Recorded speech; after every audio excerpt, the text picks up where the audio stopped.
So obviously losing a relative is a devastating thing. Not being able to speak to them, to spend time with them, all of it is absolutely devastating. And you can see in the face of this woman who's talking to a digital clone of her lost husband that potentially it could be a cathartic thing to have a chance to talk to someone. But this is a technology that is now being offered by a South Korean artificial intelligence firm, but it is not without its costs. And the chief cost is the cost, which we're gonna talk about.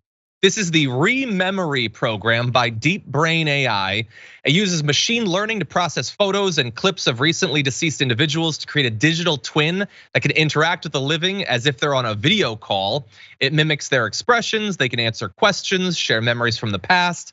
But in addition to collecting videos and photos, it also requires a 7-hour pre-interview on video with the individual to help develop the virtual version so they can get their mannerisms, their facial tics, their speech patterns, and all of that. And then once you've done that, you then have something that you can turn to. And if this is reminding you all of an episode of Black Mirror, it's because it very much is.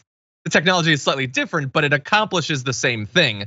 And I've lost relatives. I lost my father many years ago. I've lost other people more recently. This is not necessarily unappealing, but bear in mind, it doesn't come cheap. The service is expected to cost between $12,000 and $24,000. And each time you want to have a conversation in their private memorial showroom with the digital clone, it costs $1,200. Having the technology is one thing. Having it cost thousands and thousands of dollars to set up, let alone use, is very much a different thing. JR, what do you make of this? Yo, that's why the Black Mirror series I love so much, because it seems outrageous and out there, but yo, some of these aspects will get there.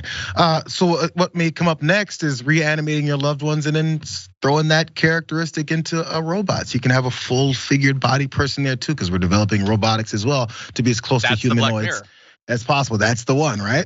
Yeah. Then maybe creating an assistant that has to live in your head and does all the things, and that's our only existence. Not really that it's an existence. Lastly though, the interviewing part, that's what threw me, bro. So you get interviewed to talk about your loved ones so they can have the right characteristics of that person. What if I want to modify, say, my grandfather? He was a good guy except for this one, he'd get angry a lot, or he'd like to do this. I'm not gonna tell them about the anger issues. I'm just gonna tell them about the good stuff. And you kind of recreate the best parts about your family members and letting off the bad stuff. We're still doing the same thing when it comes to engineering people. Yeah, there's a scene in an episode of Star Trek Voyager where the captain falls in love with a hologram, and then she takes him into a special session to increase his height, give him a little bit of facial hair. The sorts of tweaks are very much a thing that's gonna be coming. So look, this technology seems wildly too expensive. That said, I do think for some people, especially the elderly, this could probably provide some comfort.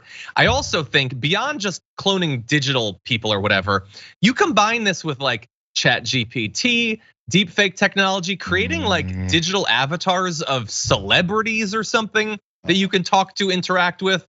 I think that is definitely coming and is gonna be pretty fascinating. We're entering into a brave new world. Everyone needs to prepare themselves.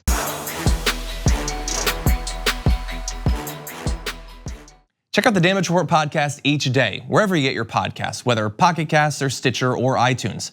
You can join me as I give you the news and stories you want, with a range of co-hosts and interview guests jumping in on the fun each day.